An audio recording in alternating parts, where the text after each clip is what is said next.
So for the first time in a really long time, I actually had something scary happen to me last night. So I was up really late because my boyfriend's in Vegas and their time difference is 2 hours behind. And he goes to bed really late. So for the past few days, I've been staying up till 4 a.m. until he falls asleep. So last night I decided I wanted to get some food, a late night snack. And at this point, I think it's like 2 a.m. And in my basement, I hear some rumbling and fumbling, but nobody's down there. Everybody's asleep. I don't have any pets. My dog's dead. I don't have any pets.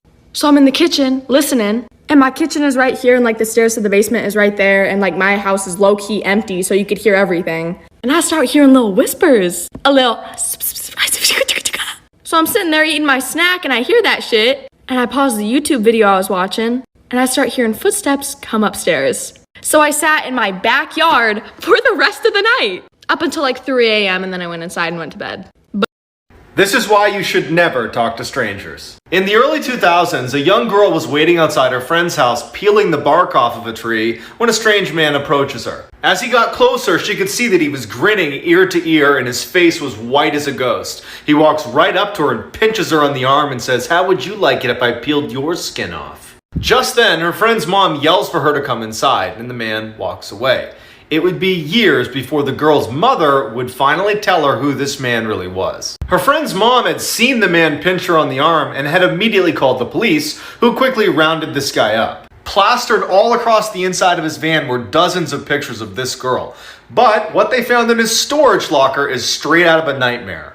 In the locker was a chair with hand and arm restraints, next to it was an anatomy book, and hundreds of torture tools.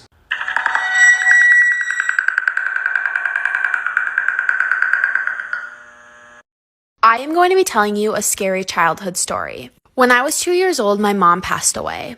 My dad wasn't in the picture, so I went to go live with my grandparents. My grandparents lived in a super old home that was built in the 1800s. I was a very imaginative child. So when I told my grandparents that I used to see people in the house, they just didn't believe me.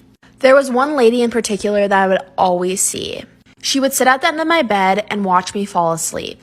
I wasn't scared of her because I thought she was an actual person. Plus, I was super little, so nothing even crossed my mind.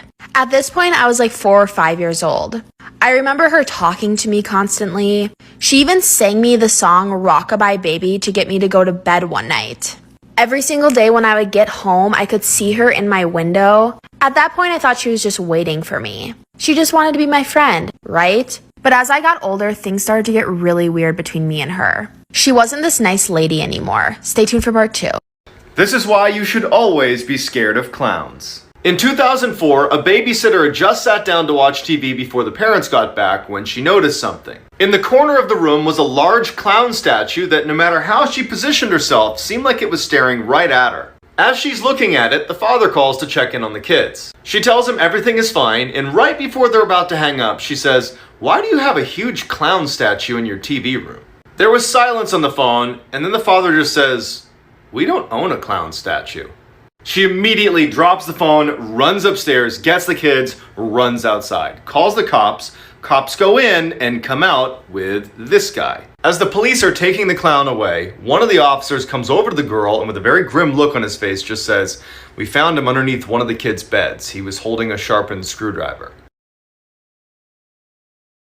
This is why you should always take your lockdown drills seriously. In 2017, 2 16-year-olds were in their school bathroom when the lights suddenly went out and their school went into lockdown. Feeling rebellious, they decide, you know what, let's go explore the school a little bit first, and then we'll go follow procedure. They step out of the bathroom and look down the hall towards their classroom, and they see this large figure standing in front of their classrooms. It's definitely not a student, it's not a teacher. He's got ragged clothes on, and he starts walking towards them. They dart right back into the bathroom to the corner stall where they hide, praying that man didn't see them. The man bursts in and starts yanking open all the stalls. Not wanting to see what happens when he gets to their stall, they get on the ground and start crawling to the side of the room where they finally get up and make a run for the door. They look back and he's holding a gun. The boys manage to get away safely and no one's hurt, but the police never capture the ragged man.